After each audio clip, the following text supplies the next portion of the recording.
Shalom famille. Voilà, que le Seigneur nous bénisse et que la grâce de Dieu soit avec tous, que la faveur de Dieu te localise depuis ta position, quel que soit là où tu es, que le Seigneur te bénisse abondamment. Voilà, pour ceux qui ont l'habitude de nous suivre, nous sommes à l'école de leadership et des affaires. La semaine passée, nous avons travaillé avec le module 1 qui était le leader selon Dieu, et cette semaine, nous voyons l'homme d'affaires selon Dieu. Et pour ceux qui ne savent pas, c'est que durant une semaine, nous travaillons sur le module 1 et la semaine qui suit, nous sommes sur le module 2.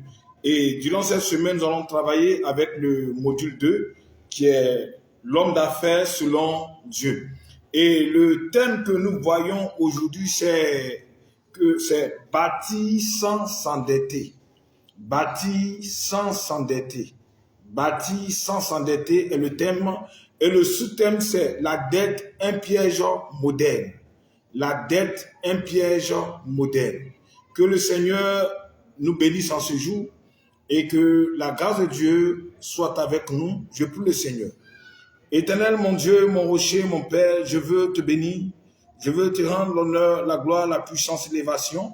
Merci Seigneur mon Dieu de prendre contrôle de ce moment. Merci Seigneur de nous instruire, de nous éduquer, de nous orienter selon ta pensée au nom de Jésus. Amen. Alors je disais tout à l'heure que nous sommes à l'école de leadership et des affaires. Voilà, nous travaillons sur une semaine sur le module 1 qui est le leader selon le cœur de Dieu parce que l'école a deux modules. Nous avons le module 1 qui est le leader selon le cœur de Dieu et le module 2 qui est l'homme d'affaires selon Dieu. Et durant cette semaine, nous allons travailler sur le module 2 et nous sommes sur le 4e livre parce que chaque module a 21 livres. Donc j'ai écrit 21 livres pour chaque module, 21 livres pour le module 1, 21 livres pour le module 2, ce qui sous-entend que l'école de leadership et des affaires a jusqu'à 42 livres. Voilà, donc pour cette semaine, nous sommes sur notre 4e livre qui est bâti sans s'endetter.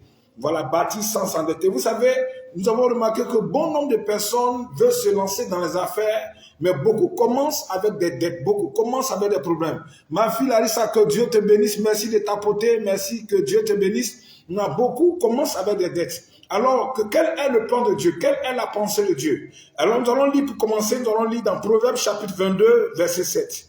Et la Bible dit dans le livre de Proverbes chapitre 22, verset 7 que les riches dominent les pauvres. C'est ce que la Bible dit. Les riches dominent les pauvres. Et celui qui emprunte est esclave de celui qui prête. Celui qui emprunte est esclave de celui qui prête. Donc ça fait deux choses. On dit les riches dominent les pauvres et celui qui emprunte est esclave de celui qui prête. Mais aujourd'hui, nous allons remarquer que s'endetter est devenu une norme. Prendre crédit pour travailler est devenu une norme. Tout le monde veut prendre crédit. Tout le monde veut s'endetter. Mais est-ce que c'est la meilleure manière d'être heureux? Est-ce que c'est la meilleure manière d'être à l'aise? Est-ce que c'est la meilleure manière d'œuvrer selon la pensée de Dieu? Et la Bible dit clairement que celui qui emprunte est esclave de celui qui veut quoi? Qui prête. Donc aujourd'hui, pour sous-thème, nous voyons que la dette est un piège. La dette est un piège. Pourquoi la dette est un piège? Parce que la dette, quand on regarde, est une forme d'asservissement spirituel et moral. Quand tu prends crédit, c'est comme si tu es sous contrôle. Tu deviens esclave de celui qui t'a donné. Tu deviens esclave de celui auprès de qui tu as fait quoi? Tu as emprunté. Donc, vous voyez quelque chose? Raison pour laquelle il est dangereux d'emprunter quand tu commences une activité. Le fait d'emprunter, en vérité, dans le fond, n'est pas mauvais. Mais tout à l'heure, on va voir à quel moment est-ce que nous devons emprunter. Beaucoup commencent et tout de suite, ils s'en vont s'endetter. Je connais des gens qui veulent commencer une affaire et tout de suite, il va prendre crédit. Crédit, il va prendre là. Il va aller louer magasin. Il loue magasin. Il va prendre des ouvriers. Pourtant, tu viens de commencer. Donc, tu commences déjà avec des charges. Tu commences déjà avec des problèmes. Bon, qu'est-ce qui prouve que ce que tu es en train de commencer là, ça va marcher? Donc, du coup, tu te sens enseveli à cause du crédit que tu as pris. Tu n'es plus à l'aise. C'est-à-dire que tu es sous contrôle. Quand tu prends crédit, souvent, chaque mois, tu dois verser quelque chose. Bon, tu as pris crédit là. C'est pour aller louer magasin. Tu as pris crédit là. c'est pour aller prendre les ouvriers. Donc déjà, chaque fin du mois, ça dit, non seulement tu dois rembourser le crédit, tu dois prendre les ouvriers que tu as pris, tu dois louer le magasin que tu es en train de louer. Donc tu vois que tu commences avec un tas de charges, un tas de problèmes. Et là, ce n'est pas évident que tu puisses réussir. Merci ma fille, merci Larissa, que Dieu te bénisse. Aujourd'hui, nous sommes en direct sur TikTok et en même temps sur Facebook. À partir de la semaine prochaine, nous allons activer les 3 réseaux, TikTok, Facebook et YouTube en même temps.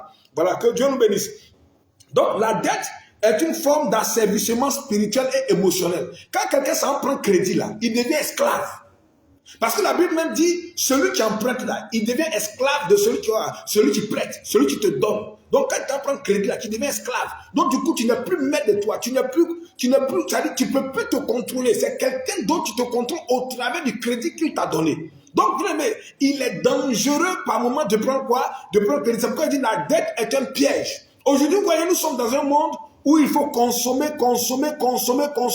et plus consommer. Et pour consommer plus, à un moment, on s'en rend compte que nous sommes limités financièrement, nous n'avons pas les moyens qu'il faut, alors on fait recours à des prêts, on fait recours à des crédits, on fait recours à des stratégies. Pourquoi? Pour pouvoir réussir dans ce qu'on est en train de faire. Mais est-ce que c'est la bonne manière? C'est pourquoi la parole de Dieu nous fait savoir que celui qui emprunte devient esclave de celui qui prête, selon Proverbe chapitre 22, verset 7. Et une chose est sûre que la dette freine l'indépendance. Donc quand tu prends crédit là, tu n'es plus indépendant dans ton travail, tu es sous contrôle. Ça freine l'indépendance. La dette fait quoi? La dette freine la paix intérieure. Quand tu prends crédit là, tu n'as pas la paix intérieure. Donc comment tu peux travailler sous pression? Comment tu peux travailler sans paix?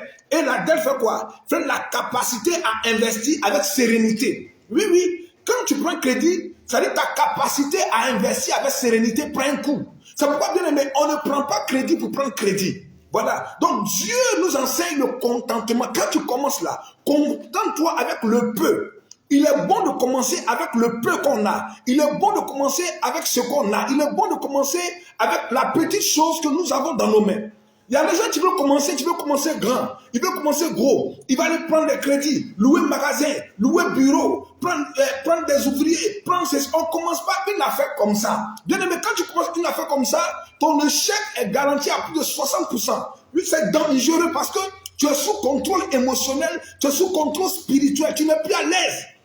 Donc, bien aimé, prendre crédit là, c'est très dangereux quand tu commences une affaire. C'est très dangereux. Demandez à tous ceux qui ont commencé pour aller prendre crédit. Vous comprenez quelque chose? Donc, par moment, nous devons réfléchir. C'est pourquoi aujourd'hui, le sous-thème, nous comprenons que la dette est un piège moderne. Tu dois savoir que s'endetter pour commencer une activité là, c'est un piège. C'est un piège, comme je l'ai dit là, tu es sous contrôle, tu deviens esclave. Tu es sous contrôle émotionnel, tu es sous contrôle spirituel. Tu n'es pas à l'aise. Et pour investir, mais tu ne peux pas investir avec sérénité. Alors, bien aimé, c'est pourquoi la parole de Dieu nous conseille quoi? De nous contenter. Shalom, ma fille, que Dieu te bénisse. Merci beaucoup. Contentons-nous du peu qu'on a. Vous savez, tous ceux qui ont réussi ont commencé quelque part. J'ai appris une histoire, un témoignage d'un homme qui aujourd'hui, au Ghana, est l'une des personnes les plus riches au Ghana. L'une des personnes les plus riches au Ghana. Il a commencé son business de, comment on appelle ça, ceux qui font les entretiens, les nettoyages là. Il a commencé ça comment? Il a commencé en prenant lui-même une bourrette qui faisait du porte-à-porte pour ramasser les poubelles des gens pour aller verser. C'est comme ça qu'il a commencé. Et après, il a commencé, et puis après, il a évolué jusqu'à aujourd'hui. Il a une grande compagnie. Vous comprenez? Il a une grande compagnie de nettoyage, d'entretien dans tout le pays. C'est lui qui a le grand marché. Mais il a commencé lui-même par quoi? En prenant une bourrette, faire du porte-à-porte. Souvent, on se voit trop grand pour commencer avec le petit qu'on a. Écoute-moi bien. Si tu n'as pas les moyens pour commencer, tu peux commencer avec ta tête, ta stratégie, ta tête. Aujourd'hui, dans les grands marchés. Vous comprenez? Mais nous, souvent, on veut commencer, on veut aller acheter un gros camion, on veut aller prendre des ouvriers, tu n'as même pas encore de marché. Et puis c'est toi qui vas aller prendre des camions, c'est toi qui vas prendre des ouvriers. Pourtant, quand tu finis de les prendre et puis tu n'as plus de bureau, pendant que tu as des charges là, tu n'as même pas encore commencé à rentabiliser. Et chaque mois, c'est toi qui vas courir. Maintenant, pour chercher, maintenant tu vas chercher le marché. Pendant que tu cherches le marché, pendant ce temps-là, tu dois payer des gens. Pourtant, tu n'as même pas encore un contrat. Tu as pris magasin, tu as pris bureau, tu as pris ouvrier, tu as loué voiture, bien tu as acheté voiture. Bon, qu'est-ce qui te garantit que tu vas réussir? Donc, à un moment donné, tout ce qui a du succès commence petit. Tout ce qui a du succès commence peu. Tout ce qui a du succès commence à un moment avec la petite chose qu'on a. Donc, arrêtez de vous endetter pour commencer. Tous ceux qui s'endettent pour commencer, là, bien aimé, moins de 10% réussissent. Moins de 10% réussissent. Je vous dis la vérité. Tu prends crédit pour commencer. Bon, qui t'a dit qu'on prend crédit pour commencer? On commence avec le peu qu'on a. Et si jamais tu dois prendre crédit, c'est quand tu as commencé, tu as vu que tu commences à avoir des marchés et que tu n'arrives plus à faire face à ces marchés-là. Maintenant, tu fais recours à un emprunt pour faire quoi? Pour pouvoir compléter ce que tu as pour satisfaire la clientèle que tu as. Mais toi, tu n'as pas de clientèle, c'est toi qui t'en prends crédit. Toi qui n'as pas de clientèle, c'est toi qui t'en loué un magasin. Toi qui n'as pas de clientèle, c'est toi qui t'en vas prendre des gens que tu vas payer par mois. C'est maintenant que tu commences avec des charges. Tu vas avoir maux de tête. Tu vas avoir des problèmes, tu ne seras pas heureux. Donc du coup, tu deviens esclave parce que tu as pris crédit. Quand le mois finit, le créancier vient. Il y a des gens, même quand le créancier, ils sont obligés de se cacher. Chaque jour, ils se cachent. Chaque jour, ils se cachent. Pourquoi? Parce qu'ils deviennent esclaves du crédit qu'ils ont pris pour travailler. Il y a un problème. Il y a un problème. Et aujourd'hui, nous devons faire quoi? Investir sainement, avec sagesse. Allons dans le contentement. La dernière fois, j'étais en train de dire, je crois que cette maman Agnès avait posé la question. Mais je veux investir, je n'ai pas d'argent, je fais comment? Oui, tu veux investir, pas d'argent, tu fais comment?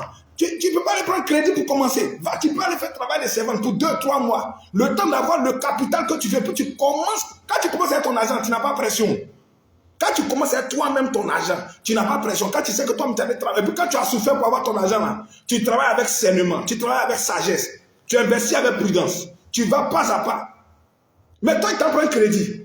Et je connais quelqu'un, maintenant il veut commencer le projet et puis il a besoin de crédit de au moins 25 millions. Pourtant, il n'a même pas commencé, ça dit en miniature pour commencer la chose. Ce n'est pas un problème, tu as mis sur ta tête. Ce n'est pas un problème. Tu t'en prends un magasin de 200 000, pourtant tu n'as pas encore un client. Tu as pris secrétaire, tu as pris commercial, tu as pris ceci, tu as loué cela, et puis ça donne une charge, c'est un problème sur ta tête. Maintenant, le mois fini, tu n'as même pas encore un client. Donc, tu fais comment? Tu vas fermer, bien aimé, tu vas fermer. Maintenant, quand tu as fermé là, ce coup tu as pris crédit, on va te dire non, il ne faut pas rembourser parce que, comme tu as fermé, tu vas rembourser le crédit. Tu vas rembourser. Tu vas rembourser le crédit là, tu vas rembourser. Même si tu as fermé, tu vas rembourser. Oui. Alors pourquoi ne pas commencer pas à pas? Je connais une dame d'affaires aujourd'hui qui a l'argent qui est assise. Quand elle commençait à faire ses livraisons de produits, comme on appelle le bureautique, c'est chez elle à la maison, on n'a plus comme bureau. Elle a pris sa petite soeur, comme il y a laissé un téléphone ici, hein. Si jamais les gens appellent, là, il faut répondre. Et c'est sa soeur qui prend les commandes. Pendant qu'elle est sur le terrain, sa soeur prend les commandes comme si elle est au bureau. Elle note, on veut telle chose, elle note. Donc elle n'a pas de magasin à payer. Sa soeur qui est à la maison avec elle, elle ne va pas la payer, mais elles sont ensemble. C'est de ça qu'il s'agit. Comprenez, mais toi, tu commences avec secrétaire, tu n'as pas encore un client. Tu commences avec bureau, tu n'as pas encore un client. Tu commences avec, parce que tu vises gros. Viser gros ne veut pas dire on ne commence pas petit. Apprenez à vous contenter. Donc, la parole de Dieu nous enseigne quoi? Le contentement, la sagesse, la discipline dans l'investissement. Bien aimé, investir, ce n'est pas une course. Ce n'est pas un championnat. Ce n'est pas une compétition. Allons à notre rythme. Que chacun parte à son rythme. Le peu que tu as, tu peux réussir avec.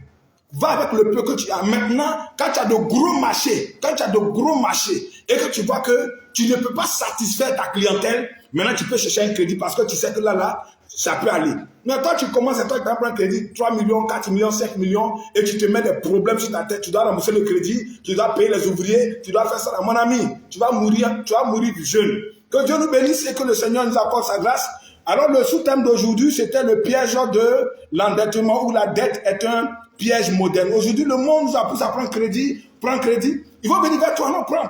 Tu vas prendre, mais tu vas rembourser. Comment tu vas rembourser si tes affaires ne marchent pas? Alors, acceptons de commencer petit. Merci beaucoup, ma fille Larissa, de partager. Merci, maman Agnès. Merci pour les commentaires. Que Dieu vous bénisse abondamment. Alors, à partir de la semaine prochaine, nous allons activer les 3 réseaux YouTube, TikTok et Facebook. Aujourd'hui, nous sommes sur TikTok et en même temps sur Facebook. Merci pour le soutien. Merci à tous ceux qui sont avec nous. Comme je l'ai dit, au plus tard 19h30, nous devons finir. Et il est important de savoir que le code de leadership contient 2 modules. Le code de leadership et les affaires comprend 2 modules. Il y a le module 1, l'homme d'affaires et le leader selon Dieu. Et le module 2, l'homme d'affaires selon Dieu. Voilà. Donc, chaque semaine, nous interchangeons. Voilà. Si la semaine passée, nous avons fait leadership. Alors, cette semaine, nous voyons des affaires. Et le thème de cette semaine, c'est bâtir sans s'endetter. Bâtir sans s'endetter est le thème de cette semaine. Et le sous-thème que nous avons vu aujourd'hui, c'est la dette est un piège moderne. Et le verset d'appui, c'est Proverbe chapitre 22, verset 7, que je vous invite à méditer, à lire. Proverbe 22, verset 7 dit, les riches dominent les pauvres. Pourquoi? Les riches dominent les pauvres. Et il continue pour dire, celui qui emprunte est esclave de celui qui prête. Alors ça veut dire, quand tu t'empruntes crédit là, tu deviens esclave. Esclave de façon spirituelle, de façon émotionnelle, tu es sous contrôle. Alors que Dieu nous aide à investir sainement avec les moyens que nous avons. Bien aimés, ne nous précipitons pas. Allons, la parole de Dieu nous enseigne quoi? Le contentement. La parole de Dieu nous enseigne la gestion responsable. La parole de Dieu nous enseigne d'avoir foi au Dieu de la providence. Le peu que Dieu te donne, va avec. Et c'est avec ce peu-là que Dieu va t'élever.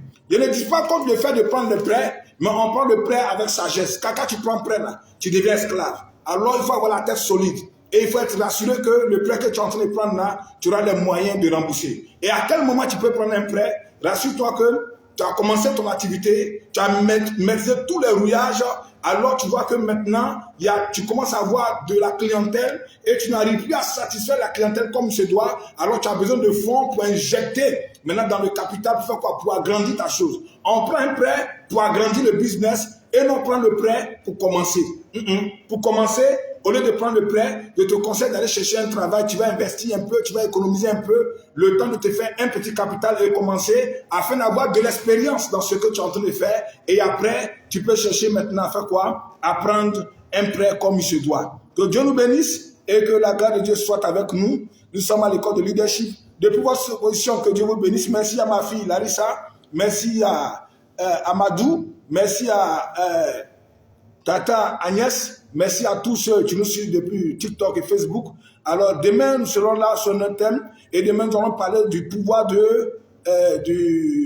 contentement, la puissance du contentement. Comment le contentement nous met à l'abri, comment le contentement nous sécurise, comment le contentement nous amène à aller loin. Alors ne convoitez pas, n'enviez pas les gens. Celui que tu envies aujourd'hui, là, il a commencé quelque part. Il n'a pas commencé grand. On n'est pas grand, on est petit et on grandit. Avec de l'expérience, on tombe, on se lève, on tombe, on se lève. Tu t'en prends un crédit avec 3 millions, pourtant c'est maintenant, tu n'as même pas l'expérience. Si tu as échoué, tu fais comment pour rembourser? Or, si tu as commencé avec le peu que tu as et que tu vois qu'il y a une forte demande au niveau de la clientèle, que tu as besoin maintenant d'injecter des fonds, que tu n'as pas de recours, maintenant tu peux chercher à prendre un prêt. Sinon, ne sois pas esclave inutilement et te donner des maux de tête inutilement, sinon tu vas avoir des céphalées bêtes et c'est toi qui vas souffrir. Que Dieu nous garde. Merci à tous. Bye bye. Rendez-vous demain pour un autre numéro. Merci à Larissa, merci à Agnès pour l'accompagnement. Je vous aime dans l'amour du Seigneur. Ma prière pour tous en ce jour, que le Seigneur illumine nos pensées, que le Seigneur nous aide à comprendre sa parole, que le Seigneur nous aide à être orientés selon sa pensée au nom de Jésus. Qu'il nous aide à ne pas nous endetter inutilement pour la gloire de son nom. Au nom de Jésus, nous avons prié. Amen. Bye bye.